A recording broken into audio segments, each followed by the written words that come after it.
ఓ చిన్న మంద భయపడకుము, ఓ చిన్న మంద భయపడకుము. Praise the Lord. దేవునికి మహిమ కలుగును గాక. మన ప్రభువును మన రక్షకుడైన యేసుక్రీస్తు అతి శ్రేష్టమైన నామంలో లిటిల్ ఫ్లాక్ మినిస్ట్రీస్ తరపున నా ప్రత్యేకమైన వందనాలు తెలియజేస్తున్నాను.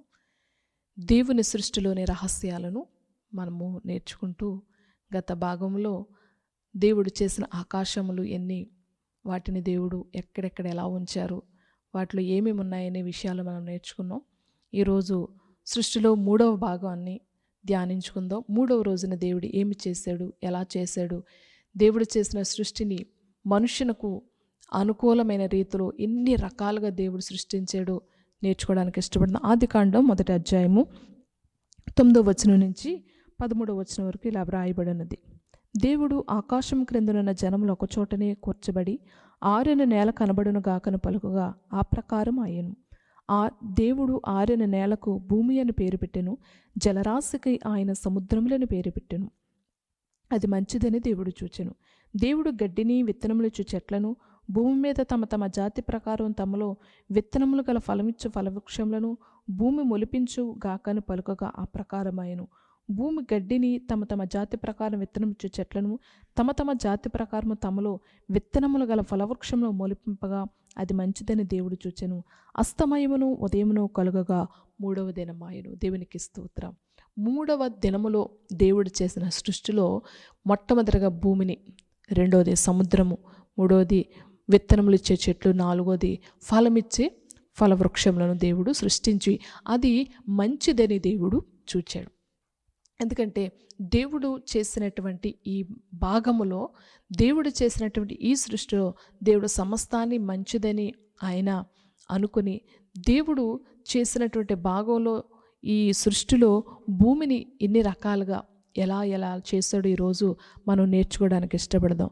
కొంతమంది ఏమంటారంటే ఈ భూమి దానంతటదే ఏర్పడిందని, ఖగోళంలో లేకపోతే సౌర కుటుంబంలో కొన్ని రకాల రసాయనాలు లేకపోతే కొంత దుమ్ము ధూళి అంతా ఒక చోట పోగుబడి అది భూమిగా మార్చబడిందని చెప్తూ ఉంటారు. కానీ దేవుడు అంటున్నాడు నేనే దాన్ని కలగజేస్తానని చెప్పడానికి బైబిల్ గ్రంథంలో స్పష్టమైన ఆధారాలు ఏమిటంటే, యెషయా గ్రంథం 45వ అధ్యాయంలో దేవుడు ఏమని చెప్తున్నాడంటే, 45వ అధ్యాయము 12వ వచనాన్ని చూస్తే, భూమిని కలుగు చేసిన వాడని నేనే, దాని మీద నున్న నరులను నేనే సృజించితిని, నా చేతులు ఆకాశములను విశాలపరచును, వాటికి సర్వ సమూహమునకు నేను ఆజ్ఞ ఇచ్చితిని. దేవునికి స్తోత్రం. దేవుడు ఎంత స్పష్టంగా చెప్తున్నాడో చూడండి. నేనే భూమిని కలుగు చేసిన వాడను, దాని మీద ఉన్న సమస్తాన్ని నేనే కలుగు చేశాను, వాటికి నేను ఆజ్ఞ ఇచ్చానని దేవుడు ఆజ్ఞ కలిగింది ఈ సృష్టిలోని భూమి. ఇంకా భక్తుడు కీర్తన గ్రంథం 89వ అధ్యాయములో మనము చూసినట్లయితే 89వ అధ్యాయము 11వ వచనంలో దావీదు ఏ విధంగా సెలవిస్తాడు, ఆకాశము నీదే, భూమి నీదే, లోకమును దాని పరిపూర్ణతను నీవే స్థాపించితివి. దేవుడికి చెప్తున్నాడు, నీవే సృష్టించావయ్యా ఈ లోకమును, ఈ ఆకాశాన్ని, ఈ భూమిని నీవే కలుగు చేసావు. 95వ కీర్తనలో కూడా మరొకసారి చెప్తాడు. 95వ కీర్తన 5వ వచనం చూస్తే, సముద్రము ఆయనది, ఆయన దాన్ని కలుగు చేసెను, ఆయన హస్తములు భూమిని నిర్మించెను. దేవునికి స్తోత్రం. దేవుడు తన హస్తాలతో, తన సొంత హస్తాలతో భూమిని నిర్మించాడంట. మన కొరకు, మన యొక్క మనుగడ కొరకు ఆయన నిర్మించి, ఇదిగో అది మంచిది అని దేవుడు పలికాడు. ఈ మంచిదైనటువంటి ఈ భూమికిలో దేవుడు ఏమేం పెట్టాడు అని చూస్తే, ఈ సముద్రాలు కానివ్వండి, లేకపోతే ఫలవృక్షములు, విత్తనములు ఇచ్చే చెట్లు, ఇవన్నీ కూడా దేవుడు తన నోటి మాట చేత సృష్టించి దానిని శూన్యములో వేలాడదీశాడు దేవుడు. యోబు గ్రంథం మనకి 26వ అధ్యాయములో మనము చదివినట్లయితే, యోబు గ్రంథం 26వ అధ్యాయము 7వ వచనములో బైబిల్ గ్రంథం ఈ విధంగా సెలవిస్తుంది, శూన్య మండలము పైన ఉత్తర దిక్కునున్న ఆకాశ విశాలమును ఆయన పరిచెను, శూన్యము పైన భూమిని విరేలాడ చేసెను. దేవునికి స్తోత్రం. దేవుడు చేసిన ఈ యొక్క భూమిని శూన్యము పైన భూమిని వేలాడ చేస్తుంది. ఇది దేవుడు తన యొక్క పరిశుద్ధాత్మ చేత క్రీస్తు పూర్వము కొన్ని వేల సంవత్సరాల క్రితమే దైవజనుడైన మోషే ద్వారా దేవుడు పలికించిన మాట. భూమి శూన్యములో ఉంది, శూన్యములో దేవుడు భూమిని వేలాడ చేశాడు అని బైబిల్ గ్రంథం స్పష్టంగా సెలవిస్తూ ఉంటే, మన శాస్త్రజ్ఞులు, జ్ఞానవంతులు, తెలివైన వారు 16వ శతాబ్దంలో నికోలస్ కోపర్నికస్ అనే గొప్ప శాస్త్రవేత్త 16వ శతాబ్దంలో కనుగొన్నారు. ఏమని? భూమి శూన్యములో వేలాడుతుందని. కానీ క్రీస్తు పూర్వం కొన్ని వేల సంవత్సరాల క్రితమే దేవుడు తన పరిశుద్ధ గ్రంథంలో రాయించాడు. ఏమిటో తెలుసా? భూమి శూన్యము పైన భూమి వేలాడ చేస్తుంది. ఇది కూడా దేవుడే వేలాడ చేశాడు, ఈ యొక్క భూమిని శూన్యంలో. అయితే దేవుడు తన యొక్క సృష్టిని కొన్ని వేల సంవత్సరాల క్రితం మనుషులకు అనుకూలంగా సృష్టించిన విధానములు ఎలా చేశాడు, ఏమేమి ఈ భూమి మీదకు మనకున్నాయని చూస్తే, దేవుడు భూమి మీద కొన్ని పర్వతాలను దేవుడు సృష్టించాడు, ఎత్తైన పర్వతాలు. ఇంకా మనం ప్రపంచంలో చూస్తే పర్వతాల లెక్క చూస్తే 10 లక్షల పైగా పర్వతాలు ఉన్నాయి. వాటిలో ఎత్తైన పర్వతాలు ఉన్నాయి. ఇంచుమించు ఎత్తైన పర్వతాలు 10 రకాల పర్వతాలు మనకు కనిపిస్తాయి. అతి ముఖ్యంగా మనం గర్వించదగిన విషయం ఏంటంటే, మన భారతదేశంలోనే హిమాలయ పర్వతాలు చాలా అద్భుతమైన ప్రపంచ వింతల్లో ఒక వింత హిమాలయ పర్వతాలు. అందులోని ఎవరెస్ట్ పర్వతాన్ని దేవుడు మనుషునకు ఒక వింతగా దేవుడు సృష్టించి, ఆయన సృష్టిని తన హస్తాలతో నిర్మించాడు. దేవునికి మహిమ కలుగునుగాక. ఈ విధంగా మనం చూస్తే ఈ హిమాలయ పర్వతాల్లో కానివ్వండి, లేకపోతే ఎన్నో రకాల వింతైన పర్వతాలు కానీ, అవన్నీ దేవుడు మనుషుని కొరకు ప్రపంచంలో కొన్ని వింతలుగా ఉండడానికి భూమి మీద ఆయన నిర్మిస్తే, ఇంకా ఏమేమి సృష్టించాడు? ఎడారులు సృష్టించాడు, రాతి కొండలు సృష్టించాడు, ఎర్ర కొండలు, శుద్ధ కొండలు, వాటర్ ఫాల్స్. ఆయన తన యొక్క జ్ఞానము చేత, తన మాట చేత మాత్రమే ఆయన కలుగు చేశాడు. రాతి కొండల్లోంచి అద్భుతమైనటువంటి మనుగడ మనకి అందులోంచి వస్తుంది. ఆ రాతి కొండలు తొలిపించే మనం బిల్డింగులకి కంకర, లేకపోతే రోడ్ల నిర్మాణానికి కంకరను మనుషులు దాన్ని ఉపయోగిస్తూ ఉన్నారు. ఎర్ర కొండలోంచి గ్రావెలు తీసి రోడ్లు పోయడానికి అనేక రకాలుగా మనుషులు దాన్ని ఉపయోగించుకుంటూ ఉన్నారు. ఇసుక అనేక సంవత్సరాల నుంచి మనకు ఎన్నో సంవత్సరాల నుంచి సముద్రంలో వస్తున్న ఇసుకను బిల్డింగులు కట్టడానికి ఎన్నో రీతిలుగా మనుషులు ఉపయోగిస్తూ ఉంటే, ఎన్ని సంవత్సరాల నుంచి ఆ ఇసుకను త్రవ్వినా ఇంకా వస్తూనే ఉంది. ఎందుకో తెలుసా? మనిషినికి కావలసిన సమస్తాన్ని దేవుడు కలగజేశాడు. కొండలు సైంటిఫికల్గా మనం చూస్తే కొండల్లో ఎదుగుదల ఉంటుంది, పర్వతాలకి ఎదుగుదల ఉంటుంది. ఇక ఇసుకలో కూడా ఎదుగుదల ఉంటూనే ఉంటుంది. ఎంత త్రవ్వినా మరలా ఇసుక పుడుతూనే ఉంటుంది. ఎందుకంటే దేవునికి తెలుసు, సృష్టిలో మనుషునికి కావాల్సింది అన్నీ కూడా దేవుడు కలగజేశాడు. మనుషునికి ఏది అవసరమో, మనుషునికి ఏది కావాలో ఆయన అనంత జ్ఞాని కనుక, అనంత జ్ఞాని అయిన దేవుడు మనుషుని కొరకు భూమి సమస్తాన్ని ఆయన పెట్టాడు. కొన్ని వింతైన ప్రదేశాలు మనం చూస్తే వాటర్ ఫాల్స్ కూడా చాలా అద్భుతంగా ఉంటాయి. కొన్ని వాటర్ ఫాల్స్ని చూడడానికి చాలా మంది ప్రజలు ఎంతో ధనం ఖర్చు పెట్టుకుని వెళ్తూ ఉంటారు. ఎందుకంటే దేవుడు వాటిని చాలా వింతగా నిర్మించాడు. అమెరికాలో మనం చూస్తే నయగరా వాటర్ ఫాల్స్ చాలా అద్భుతంగా ఉంటుంది. దాన్ని చూడడానికి ప్రతి వారు కూడా దాన్ని సందర్శిస్తూ ఉంటారు. ఇంకా వింతైన వాటర్ ఫాల్స్ ఉన్నాయి. ప్రపంచంలో ఇంచుమించు 9 మిలియన్ల వాటర్ ఫాల్స్ను దేవుడు సృష్టిస్తే, ఒక వాటర్ ఫాల్ డెవిల్ స్కెడ్యూల్ అనే వాటర్ ఫాల్ 2 పాయలుగా, దాంట్లో చూస్తున్న వాటరు 2 పాయలుగా వస్తే, ఒక పాయలోని వాటరు ఎక్కడో ఒక రంధ్రంలోనికి వెళ్తుందంట. ఆ రంధ్రం ఎక్కడ ఉంది, ఆ ఇంకొక పాయలోని వాటర్ ఎక్కడికి వెళ్తుందని శాస్త్రజ్ఞులు ఎంతో పరిశోధన చేసినా వారి జ్ఞానానికి అంతు చెక్కలేదంట. ఎందుకో తెలుసా? దేవుడు విచిత్రాలు కలిగిన రీతిలో ఈ భూమిని కలుగు చేశాడు. దేవునికి మహిమ కలుగును గాక. అయితే ఈ భూమిలో దేవుడు కలుగు చేసిన ఇవన్నీ కూడా ఎందుకు చేశాడంటే, మనిషికి ఏది అవసరమో మనుషునికి ఏమి కావాలో అన్నీ కూడా కొన్ని వేల సంవత్సరాల క్రితమే, ఇంకా మనిషిని పుట్టించిన క్రితమే దేవుడు తన సృష్టిలో భూమి మీద సమస్తాన్ని నిర్మించాడు. అయితే 3వ రోజు సృష్టిలో దేవుడు చేసిన భూభాగాన్ని మనం చూస్తే, భూభాగము సముద్రాలు, ఫలవృక్షాలు, విత్తనములు ఇచ్చే చెట్లు. ఈ భూమి సముద్రాన్ని చూస్తే భూమి మీద ఇంచుమించు 21% మాత్రం భూభాగం ఉంటే 71% సముద్ర జలాలతో నిండినటువంటి రీతిలో దేవుడు ఈ ప్రపంచాన్ని నిర్మించాడు.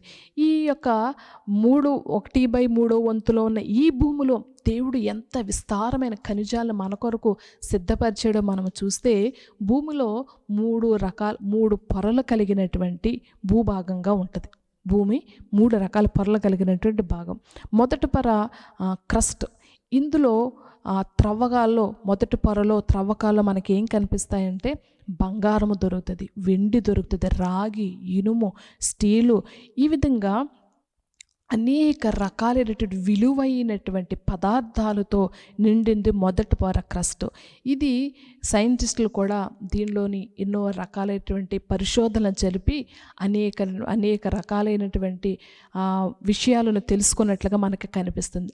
అయితే దేవుడు దీనిని సృష్టించాడు అని చెప్పడానికి మనకి బైబిల్లోంచి కూడా ఎన్నో ఆధారాలు. శాస్త్రజ్ఞులు తర్వాత ఎప్పుడో కనుగొన్నారు, కానీ అనాది కాల సంకల్పంలోని యోబు గ్రంథములో దేవుడు ఎంత స్పష్టంగా రాయించాడో చూస్తే, యోబు గ్రంథం 28వ అధ్యాయము 3వ వచనం నుంచి 2వ వచనం నుంచి మనము చదివినట్లయితే, యోబు గ్రంథం 28వ అధ్యాయం 2వ వచనం. ఇనుమును మంటిలో నుండి తీయుదురు, రాళ్ళు కరిగించి రాగి తీయుదురు, మనుషులు చీకటికి అంతము కలుగజేయుదురు, గాఢాంధకారములోను మరణాంధకారములను ఉండు రత్నములను వెదుగుచు వారు భూమి అంతముల వరకు సంచరింతురు. జనులు తిరుగు స్థలములకు చాలా దిగువగా మనుషులు సొరంగము తవ్వుదురు. వారు పై సంచరించు వారి చేత మరువబడదురు. అచ్చట వారు మానవులకు దూరముగా నుండి ఇటు అటు అలలాడుచుందురు. భూమి నుండి ఆహారం పుట్టును, దాని లోపలి భాగము అగ్నిమయమైనట్టుండును. దాని రాళ్ళు నీల రత్నములకు స్థానము, దానిలో సువర్ణమయమైన రాళ్ళు ఉన్నవి. దేవునికి మహిమ కలుగును గాక. ఈ యొక్క యోబు గ్రంథాన్ని దేవుడు మోషే గారి ద్వారా క్రీస్తు పూర్వమే దేవుడు మోషే అనే గొప్ప దైవజనుడి చేత ఈ యొక్క పరిశుద్ధ గ్రంథాన్ని, యోబు గ్రంథాన్ని దేవుడు రాయించాడు. ఈ యోబు గ్రంథాన్ని కొన్ని వేల సంవత్సరాల క్రితమే దేవుడు రాయించి అందులో పెట్టాడు. ఇదిగో మంటిలో నుండి ఇనుము తీస్తారు, రాళ్ళు కరిగించి రాగిని తీస్తారు, భూమిలో సొరంగాలు మనుషులు త్రవ్వుతారు, ఆ సొరంగంలోంచి రత్నాలు తీస్తారు, సువర్ణం అనగా బంగారాన్ని తీస్తారు. ఇవన్నీ కూడా ఎందుకు దేవుడు రాయించాడు తెలుసా? మనుషులకు అవసరమైనటువంటి సమస్తాన్ని దేవుడు ముందుగానే భూమిలోని పెట్టి వాటిల గురించి పరిశుద్ధ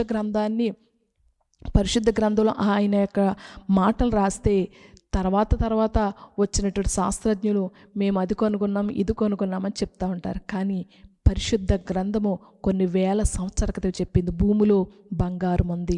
ఈ బంగారము మనుషుని యొక్క అలంకరణకే కాదు, చాలా రకాల మందులకు, ఆయుర్వేదిక మందులో కూడా బంగారాన్ని ఎక్కువ వాడుతున్నట్లుగా మనకి తెలుస్తూ ఉంది.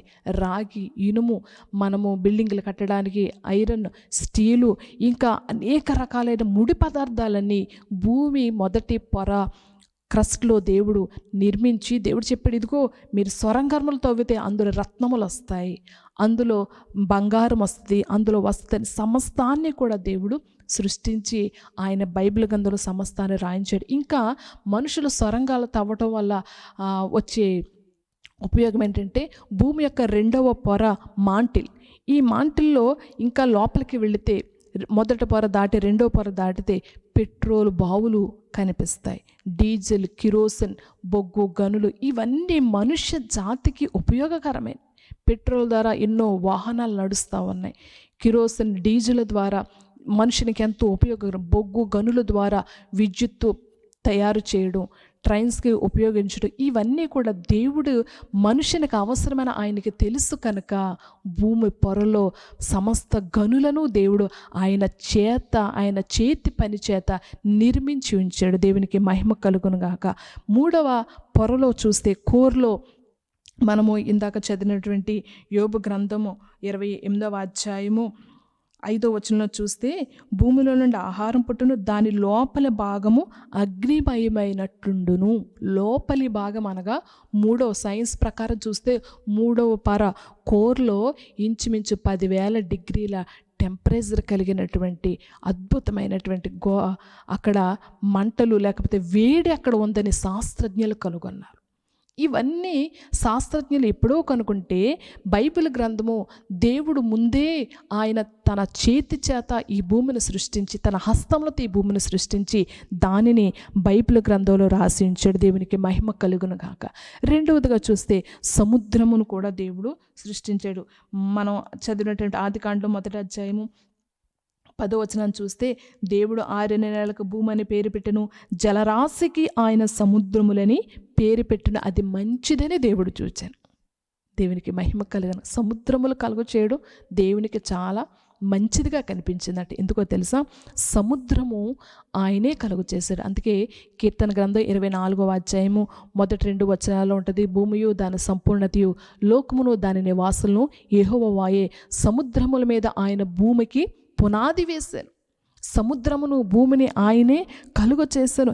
ఇంకా చూసినట్లయితే కీర్తన గ్రంథం 135వ అధ్యాయము 6వ వచనంలో బైబిల్ గ్రంథం ఏ విధంగా సెలవిస్తుంది, ఆకాశమందును భూమి యందును సముద్రములు యందును మహాసముద్రములు యందును ఆయన తనకిష్టమైనదంతయు జరిగించువాడు.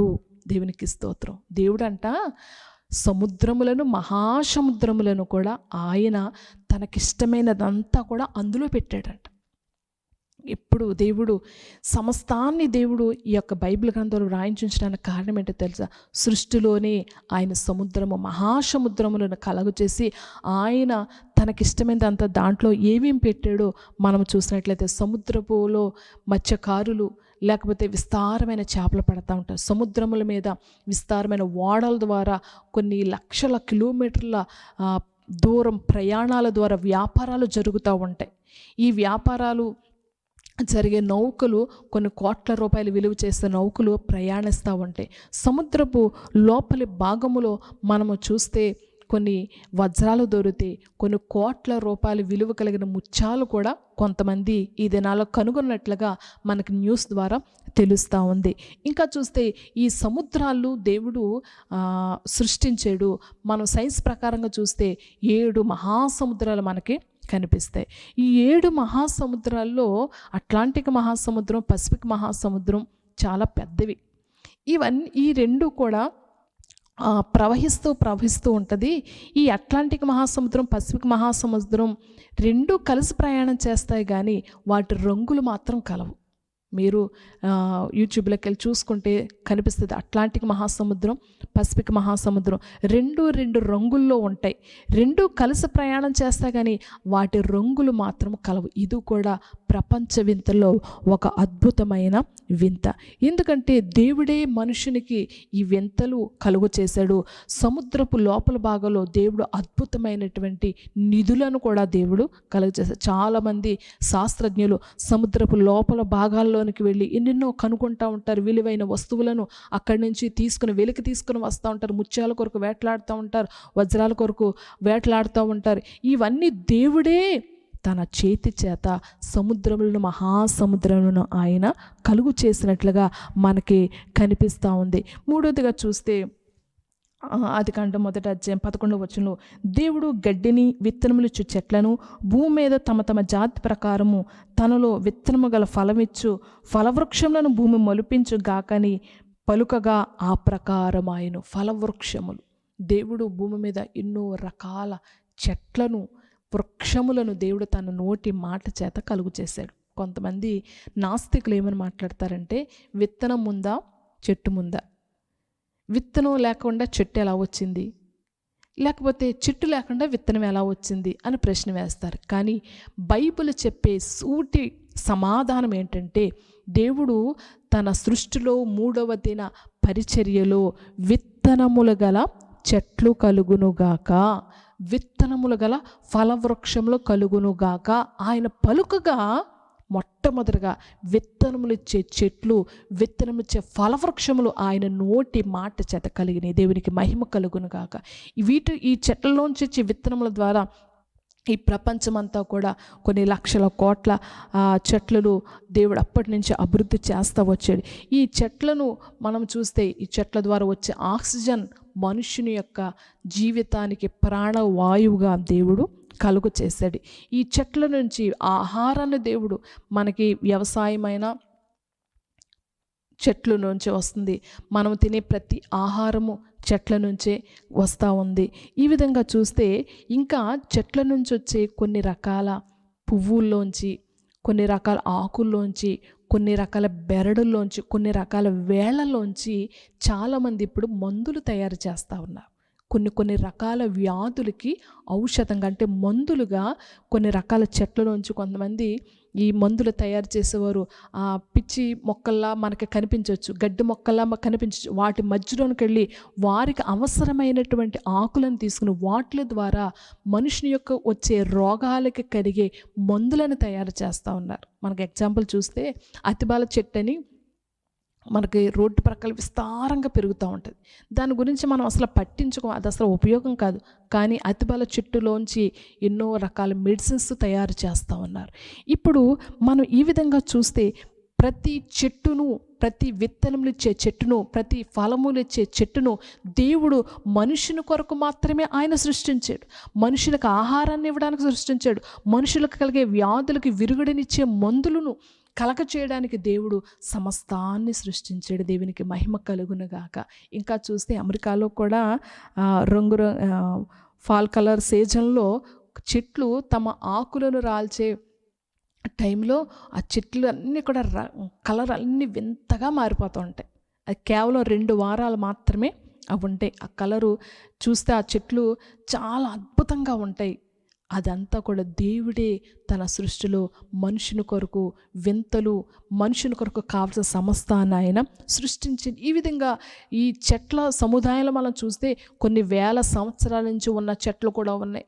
యెరూషలేములో మనం చూస్తే ఒలీవల కొండ మీద యేసయ్య ప్రార్థించిన ఒలీవల తోటలో అప్పుడు ఉన్నటువంటి ఒలీవ చెట్లు ఇప్పటికి కూడా 2000 సంవత్సరాల పైనే అయినా ఆ చెట్లు ఇప్పటికీ కూడా ఇంకా చిగురుస్తూనే, ఫలాలు ఫలిస్తూనే మనుషునికి ఎన్నో రీతిలుగా ఉపయోగపడుతున్నాయి. చెట్ల గురించి మనము చూస్తే చాలా రకాలైనటువంటి వర్తమానాలు మనం వినొచ్చు.